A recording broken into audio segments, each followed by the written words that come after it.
चल पड़े हैं आगे की ओर। अब पंचवटी नाम का एक ग्राम आया है, एक क्षेत्र आया है। अब वो पंचवटी का जो क्षेत्र है वहां पर एक दिन आगमन हुआ है सूपनखा का।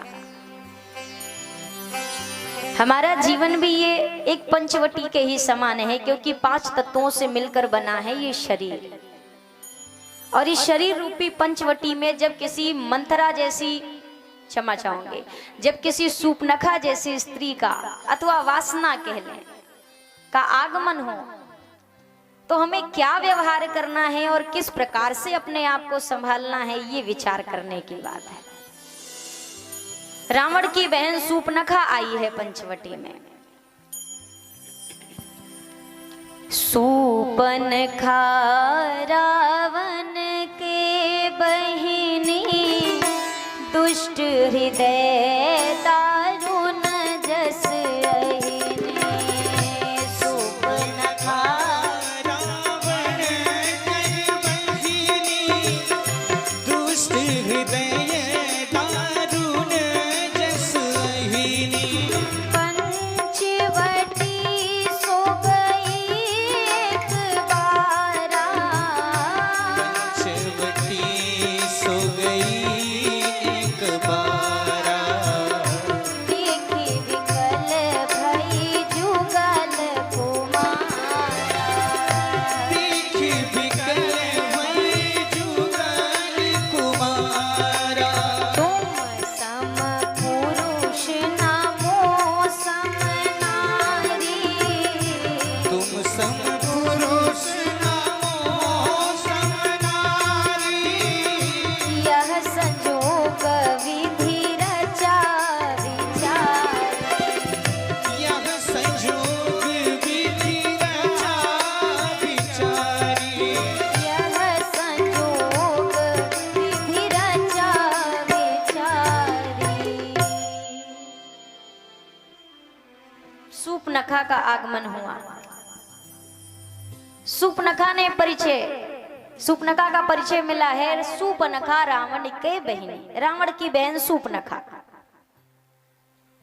सूपनखा ने जैसे ही देखा है हमारे दोनों सरकार को, ऐसी मोहित हुई। मैं इसीलिए तो आपसे कहती हूँ, हमारे राम जी हैं ही इतने सुंदर, भक्त तो मोहित हो, ये बड़ी बात थोड़ी ना है। जब दुश्मन भी ये कह दे कि आप बड़े सुंदर और प्यारे लगते हो, आपसे तो लड़ने का ही मन नहीं करता, तो कितने प्यारे रहे होंगे सोच लीजिए। सूपनखा ने देखा दोनों सरकार को, उसने वेश परिवर्तन किया, सुंदर। जय श्री राम, जय श्री राम, जय श्री राम। बोलिए सियावर रामचंद्र की। आप ही सबकी वजह से हो रही है। इतने लोग बैठ गए हैं और फिर भी जयकारे के नाम पे बस है ही है। अरे थोड़ा जोर से बोलिए, आज नहीं बोलेंगे तो कब बोलेंगे? कल अकेले घर पे बोलिए चाहे ना बोलिए, हमें क्या, लेकिन आज बोलिए सभी लोग। बोलिए सियावर रामचंद्र की। आपको बुलवाते बुलवाते मेरी बोली बंद हो गई। बोलिए सियावर रामचंद्र की। भाई देखो, यदि होली खेलना है तो मेरा गला नहीं खराब करवाओ, नहीं तो फिर मैं होली नहीं करा पाऊंगा। अब की जब जयकारा लगेगा ना, मैंने आपको 2 सालों में पहले भी बताया है कि कभी भी जयकारा लगे तो दोनों हाथों को ऊपर करके जयकारा लगाते हैं, ऐसे बैठ के जयकारा नहीं लगाते, दोनों हाथ ऊपर होने चाहिए आप सभी के। बोलिए सियावर रामचंद्र की।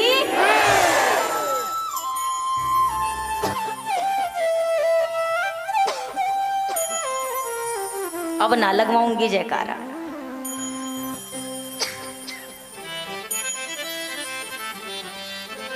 सूपनखा एक सुंदर स्त्री बनकर पहुंची राम जी के पास। कई लोग यहाँ पर एक तर्क रखते हैं, और मैं सुनी सुनाई नहीं, मैं अपना एक प्रत्यक्ष अनुभव ही कह रही हूँ। मुझसे भी पूछा किसी ने, डॉक्टर साहब ने पूछा था एक, कि सूपनखा के नाक कान काट दिए गए, बेचारी की उतनी गलती नहीं थी जिस हिसाब से उन्हें सजा दी गई। मैंने कहा अच्छा पहले ये आप बताइए कि आपको ऐसा क्यों लगता है कि गलती नहीं थी। तो उन्होंने कहा कि प्रेम करना क्या कोई गुनाह है क्या? प्रेम करना कोई गुनाह है? बेचारी को प्रेम हो गया, बहुतों ने किया है भगवान से प्रेम, उसे भी प्रेम हो गया। मैंने कहा आपकी बात उचित है, प्रेम करना गुनाह नहीं है, प्रेम करना गुनाह नहीं है, लेकिन यदि एक ही प्रेम 4 लोगों से किया जाए तो वो गुनाह। सूर्पनखा एक तरफ कहती है आप मुझसे विवाह कर लो, और गोस्वामी जी के शब्दों को पहले हम भली प्रकार समझे। उन्होंने लिखा क्या है, देख विकल भई जुगल कुमारा। एक से हो वो प्रेम होता है, जो 4 से हो वो प्रेम नहीं, वो वासना होती है। सूर्पनखा को प्रेम नहीं था, और मुझे समझ में नहीं आता सूर्पनखा से लोगों की ऐसी कौन सी हमदर्दी है। गोस्वामी जी साफ कहते हैं यदि उसका प्रेम होता तो राम जी के भेजने पे क्या भैया लक्ष्मण के पास जाती, और फिर भैया लक्ष्मण के कहने पे क्या फिर राम जी के पास आती। उसका प्रेम नहीं था, उसे तो चुनना था, दोनों में से कोई मिले ठीक है। उसने साफ कहा, राम जी से जाकर कहती है देखिए मैंने तीनों लोकों में खोज डाला, लेकिन मुझे मेरे लायक आज तक कोई नहीं मिला, आज तक नहीं मिला। ताते अब लगी रहे हूं कुंवारी, इसीलिए मैं आज तक कुंवारी। आप मुझसे विवाह कर लो, क्योंकि आप मुझे थोड़े से अच्छे लगे, ज्यादा नहीं, थोड़े से। आप मुझसे विवाह कर लो।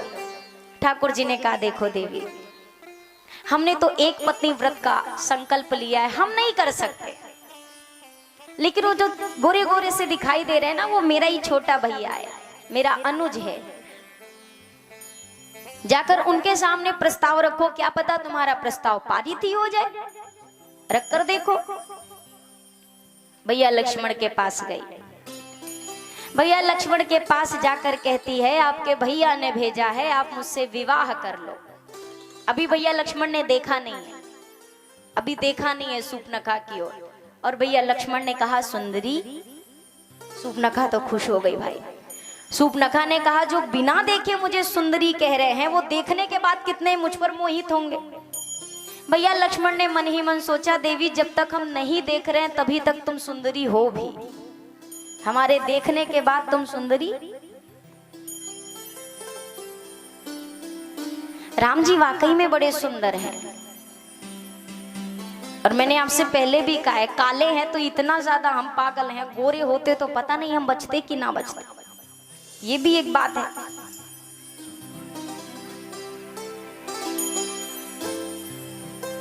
मेरो मन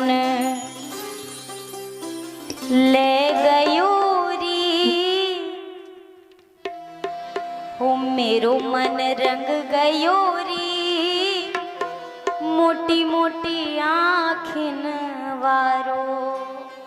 सरकार के नेत्र सबसे सुंदर है, तभी तो हम बार बार कहते हैं नजरें मिला के आप जरा एक बार हमसे सांवरे। सरकार की आंखें बड़ी सुंदर है, इतनी खूबसूरत आंखें। एक मैं आपको एक छोटी सी कथा बताऊं। एक व्यक्ति था, उसे एक स्त्री की आंखें इतनी अच्छी लगती थी, इतनी पसंद थी कि वो सीधा चलती थी ना तो वो उसकी आंखों को देखते हुए उल्टी तरफ चलता था, इतना मोहित था उसकी आंखों पर। एक संत मिले, एक संत ने कहा कि तुम ऐसे क्यों चलते हो? तो उसने कहा महाराज मैं इसकी आंखों को यदि एक पल भी ना देखूं तो मैं मर जाऊंगा, मुझे इसकी आंखें इतनी सुंदर लगती हैं। संत ने कहा यदि इस आंख से सुंदर भी कोई आंख तुम्हें दिखा दूं फिर? कहा तो छोड़ दूंगा इसको देखना। और ले जाके संत ने उसे ठाकुर जी के मंदिर में खड़ा कर दिया। जब उन आंखों को देखा तो वो आंखें तो फीकी लग गई भाई, कि ये क्या है, इन आंखों को बनाने वाला कितना सुंदर होगा। संत ने यही समझाया, और उन आंखों को देखने के बाद ही शायद किसी भक्त ने इसे गाया होगा।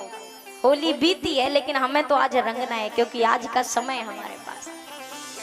हो मेरो मन रंग गयो री, मोटी मोटी आँखिन वारो, मेरो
वारो मेरो मन रंग गयो री मोटी मोटी आँखें नवारो मेरो मन रंग गयो री मोटी मोटी आँखन वारो सबकी तालियां बजनी चाहिए पीछे तक।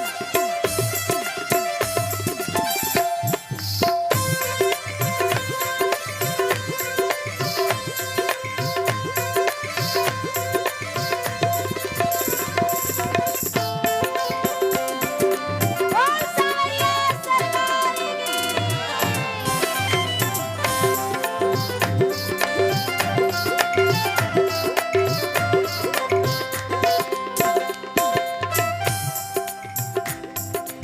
उलझ गई मैं तो प्रियतम के संग अद्भुत सा सुख पाया उलझ गई मैं तो प्रियतम के संग अद्भुत सा सुख पाया उलझ गई मैं तो प्रियतम के संग अद्भुत सा सुख पाया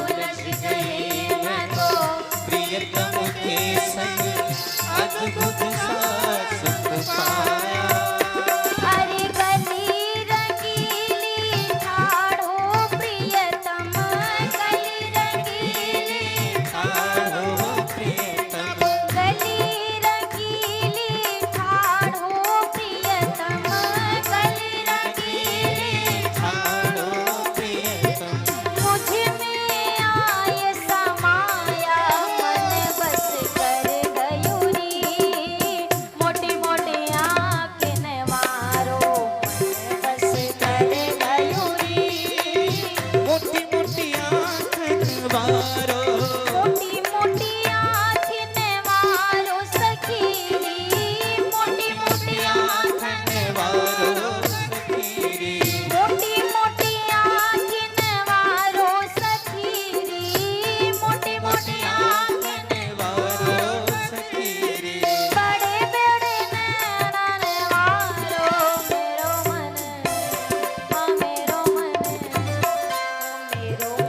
रंग गयूरी मोटी मोटी आँखें नवारो मेरो मन रंग गयो री मोटी मोटी आँखन वारो मेरो मन रंग गयूरी मोटी मोटी आँखें नवारो मेरो मन रंग गयो री मोटी मोटी आँखन वारो जिसका मन रंगा है जरा मेरे साथ कहिए मेरो मन रंग गयूरी मोटी मोटी आँखें न पीछे वालों को पता ही नहीं है कौन सा वारो चल रहा है वो बिल्कुल अनजान है न जाना मैंने दुनिया को न दुनिया ने मुझे जाना पीछे वाले जरा एक बार गा रही हूं ध्यान से सुन लीजिए फिर आपको कहना है मेरो मन रंग गयूरी मोटी मोटी आँखें नवारो मेरो मन रंग गयूरी मेरो मन रंग गयूरी बड़े बड़े नैना नवारो मेरो मन रंग गयूरी पीछे से और अच्छी आवाज आनी चाहिए आ नहीं रही वॉल्यूम बढ़ाइए मेरो मन रंग गयूरी मोटी मोटी मेरो मन रंग गयूरी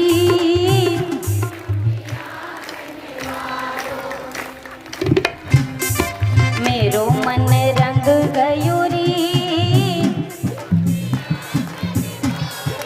मेरो मन रंग गयूरी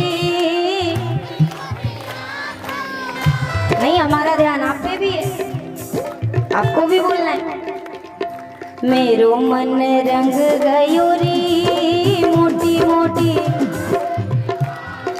मेरो मन रंग गयूरी तो जिसका भी रंग रंगा है जरा एक बार मेरे सरकार के रंग में रंगते हुए दोनों हाथों को ऊपर करें और मेरे साथ कहेंगे मेरो मन रंग गयूरी मोटी मोटी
सूपनखा कहती है सरकार आप तो कर नहीं रहे। अच्छा ठीक है, आपके छोटे भैया से ही पूछते हैं। भैया लक्ष्मण ने कहा देखो देवी, स्वामी जो करे उन्हें सब शोभा देता है, लेकिन सेवक को ये सब शोभा नहीं देता। मैं तो सेवक हूं उनका, तुम उन्हीं से जाकर पूछो। अब सूपनखा ने कहा सेवक ना ना ना ना, हम सेवक से थोड़ी ना विवाह करेंगे। सेवक से विवाह करके हमें सेविका थोड़ी ना बनना है, ये सब हमारे वश की नहीं है। और वास्तव में सेवा धर्म निभाना सबके वश की नहीं है। वापिस राम जी के पास गए, कहने लगी कि नहीं नहीं वो तो कुछ अलग बातें करते हैं। राम जी ने जब ये कहा आहि कुमार मोर लघु भ्राता, मेरा छोटा भाई कुंवारा है, जरा उससे पूछ कर देख लो। अब यहीं पर लोगों ने बात पकड़ ली, हाय राम जी ने तो झूठ बोल दिया, राम जी ने झूठ बोल दिया। अरे भैया लक्ष्मण का तो विवाह हो चुका है, फिर कैसे कह दिया आहि कुमार मोर लघु भ्राता, मेरा छोटा भाई कुंवारा है। समझने का प्रयास करिए। सूपनखा देवी ने आकर क्या कहा, ताते अब लगी रहे हो कुंवारी, जबकि उसका तो विवाह कब से हुआ और पति की मृत्यु भी हो चुकी है और नाम था पति का विद्युत जिह्वा। उसके बाद भी ये आकर कहती है मैं अभी कुंवारी हूं क्योंकि मेरे लायक मुझे कोई मिला नहीं। तो राम जी ने कहा जैसी कुंवारी तुम हो वैसे ही कुंवारे। हम समझते नहीं है, फिर हमें लगता नहीं गलती इधर हो सकती है, हम तो पूरा सर्वगुण संपन्न है, हमें कैसे समझ ना हो, हमें सब समझ में आता है। और वास्तव में जब हमको लगता है ना हम बहुत ज्यादा समझ रहे हैं, मुझे लगता है सबसे कम हम उसी समय समझते हैं, क्योंकि हम स्वीकार नहीं करते कि हाँ हमें चीज समझ में नहीं आ रही। एक बार एक व्यक्ति था, उसके गांव में एक संत आए, तो उसने सोचा दीक्षा ले लूं मैं भी। अब उसने भी दीक्षा ले ली, गुरुजी के सामने बैठा, गुरुजी से कहा गुरुजी कुछ सुनाइए। गुरुजी ने कहा श्री रामचरितमानस से शुरू कर। उसने कहा नहीं नहीं ये सब तो हमें पता है, कुछ ऊंचा सुनाइए। कहा भागवत जी की कथा। नहीं महाराज कुछ ऊंचा। गुरुजी भी समझ गए चेला ना गुरुवे मिला है हमको। कहा कि अच्छा तो ठीक है, फिर चर्चा करते हैं कुछ गीता भागवत का ही। गुरुजी ने शुरू किया महात्मा से, सर्वोपनिषदो गावो दोग्धा गोपाल नंदना, यहीं से शुरू किया और पूरी व्याख्या करी। अब व्याख्या करने के बाद वो वाह वाह वाह गुरुजी वाह क्या बात कही आपने, अति उत्तम सर्वोत्तम। अब गुरुजी को जहां आधा घंटा बोलना था, गुरुजी ने वाह वाह में आधा से 1 घंटे 2 घंटे बोला। फिर पूरा 2 घंटे प्रवचन के बाद चेले से पूछा समझ में आ गया? उसने कहा महाराज कैसी बातें करते हो? अरे समझ में ना आए वो भी हमें समझ नहीं आएगा।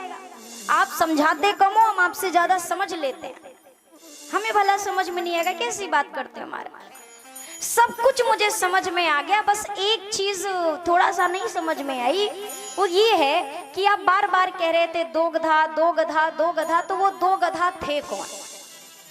जबकि उस श्लोक का तात्पर्य ये है कि सभी उपनिषद गाय हैं और उनका दोहन करने वाले भगवान श्री कृष्ण हैं। अब यहाँ पे 2 गधा गोपाल नंदना। उसने कहा कि महाराज आप बार बार ये 2 गधा 2 गधा 2 गधा कह रहे थे, तो वो 2 गधा कौन थे? मुझे बस ये समझ में नहीं आया। गुरुजी ने माथा फोड़ लिया, कहा एक थे तुम और एक थे और तीसरा कोई नहीं था। कौन समझाए ऐसों को? ठाकुर जी ने कहा आई कुमार मोर लघु भ्राता, जरा पूछ लो जाकर। भैया लक्ष्मण ने इधर भेजा, उन्होंने फिर इधर भेजा, इधर से उधर। लेकिन बनावट की चीज भैया टिकती नहीं है, बिल्कुल नहीं टिकती है। मैंने पहले भी आपसे निवेदन किया है, हम जो हैं यदि उससे बदलकर अपने आप को पेश करना चाहेंगे, कुछ दिन तो ये चाल चल सकती है, पर परिस्थितियां हमारी वास्तविकता ला करके सामने रख देती है। बगुला सोचता है कि मैं भी हंस की तरह ही तो दिखता हूँ, सफेद सफेद मैं भी हूँ, सफेद वो भी होता है, थोड़ा सा अंतर होता है पैरों में और चोंच में, तो क्यों ना उसी की तरह मैं रंग ढंग से बना लूंगा उसे। चरण चोंच लोचन रंगो चलो मराली चाल, उसके जैसे चलना भी सीख जाऊंगा। यही सब करके वो जाकर हंसों की टोली में तो शामिल हो गया। लेकिन जब हंसों में एक विशेष गुण जो प्रभु की कृपा से होता है, विधि की तरफ से उन्हें प्रदत्त है प्रकृति, हंस दूध और पानी को अलग कर सकते हैं। नीर क्षीर विवरण समय बक उघरत तेहि काल। जब समय आएगा नीर क्षीर को अलग करने का, उस समय तो स्पष्ट होगा ही होगा ना कि कौन हंस है और कौन बगुला है। सूपनखा बनावटी वेश लेकर के आई थी, लेकिन जैसे ही 2 से 4 बार इधर से उधर हुई, अब सूपनखा अपने वास्तविक वेश में आई। सूपनखा ने कहा, तुम हमें जानते नहीं हो हम कौन है, अभी तुम्हें मालूम नहीं है। अरे मैं रावण की बहन हूं सूपनखा। अच्छा, ये बात हम भी कभी कभी कहते हैं ना, आप हमें जानते नहीं हो कि हम कौन हैं।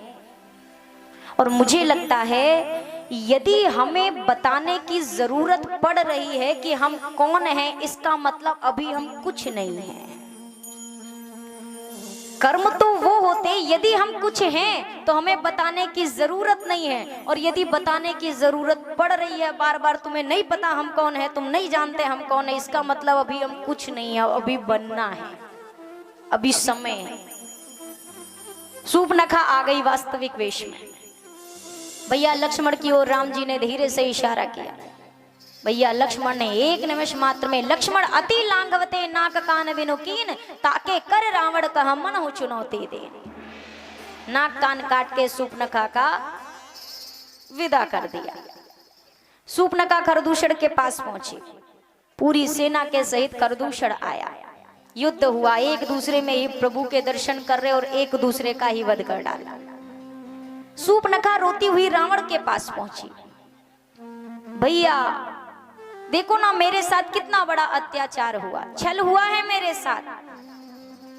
मैं बेचारी सीधी सादी भोली भाली सी स्त्री, एक स्त्री को देखा पंचवटी में, सोचा उसे अपनी सखी बना लूं, सहेली बना लूं, लेकिन छोटे तपस्वी के मन में ना जाने क्या विचार, उसने नाक कान काट दिए हैं मेरे।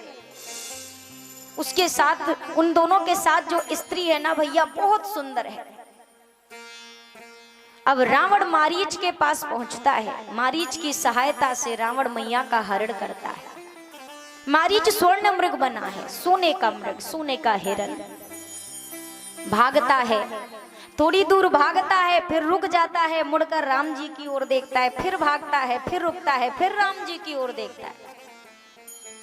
राम जी ने कहा, तुम भागते ही रहो या तो फिर रुक ही जाओ, एक बार भागते हो एक बार रुकते हो, ये ऐसा क्यों करते हो बार बार। मनोज मारीच ने कहा, सरकार मैं भाग रहा हूं अपने भाग्य के वश हो करके, और रुक कर देख रहा हूं अपने भाव के वश होकर। मेरा भाग्य मुझे भागने पर मजबूर कर रहा है और मेरा भाव मुझे रुकने पर मजबूर कर रहा है।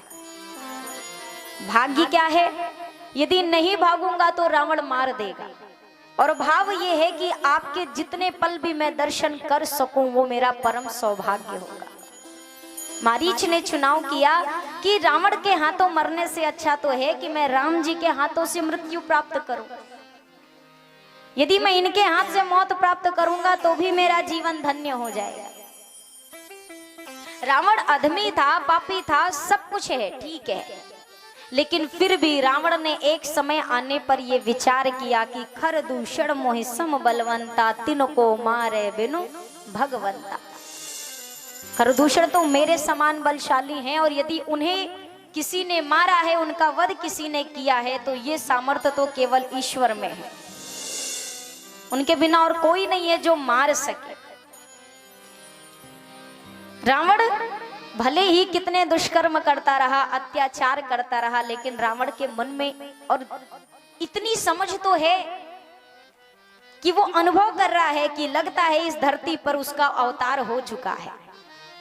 मैं आपसे प्रथम दिन से अनुभव की बात अवश्य करती हूं। ठाकुर जी महसूस करने की चीज है।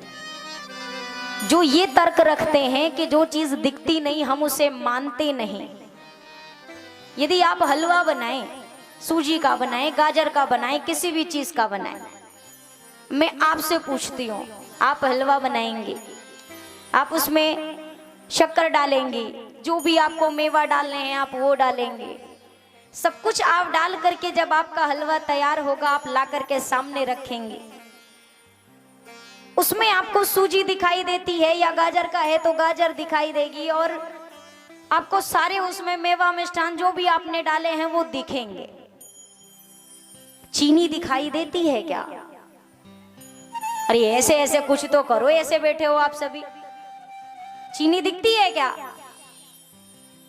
तो यदि मैं कहूं कि चीनी दिख नहीं रही है, इसका मतलब चीनी है ही नहीं, चीनी का अस्तित्व ही नहीं है। तो फिर शायद आपका जवाब यही होगा कि वो दिख भले नहीं रही है, लेकिन जब आप ये हलवा खाएंगी तो आपको उसका स्वाद महसूस होगा। ठीक इसी प्रकार मेरे भैया यही चीज परमात्मा के लिए भी है। जब आप उस प्रेम रस का स्वाद चखते हैं ना, तो आपको परमात्मा की अनुभूति होती है, उनका अनुभव प्राप्त होता है। मेरे भोले बाबा ने ऐसे ही नहीं कहा है, भोले बाबा ने साफ कहा है मैया पार्वती से कि मैं आपसे अपना अनुभव कह रहा हूं। और किसी व्यक्ति से हम ऐसे ही कोई बात कहें वो उतना असर नहीं करती है जितना हमारा अनुभव काम करता है। यदि मेरे हाथ में दर्द है, मैंने किसी डॉक्टर को कभी दिखाया है, सामने मेरा कोई जानने वाला आए वो कहे कि मेरे हाथों में बड़ा दर्द है, तो मैं कहूंगी भैया मैंने एक डॉक्टर को दिखाया था, बहुत अच्छा इलाज करते हैं। अच्छा आपने दिखाया, आपको फायदा हुआ है? हाँ मुझे तो बहुत फायदा हुआ। अब ये आपका अनुभव है जो आप उनसे कह रहे हैं। अभी मैं सीधा कहूं, एक डॉक्टर के बारे में हम जानते हैं तो सामने वाला यही पूछता है कि आप कभी गए हैं क्या वहां पे? यदि नहीं गए हैं तो वो बात उतनी वैल्यू नहीं करेगी, उस बात में उतना दम नहीं होगा। लेकिन जब आप ये कहते हो मुझे फायदा हुआ है, अब सामने वाले पर उसका ज्यादा प्रभाव पड़ता है। भोले बाबा भी कहते हैं उमा कहूं मैं अनुभव अपना, उमा कहूं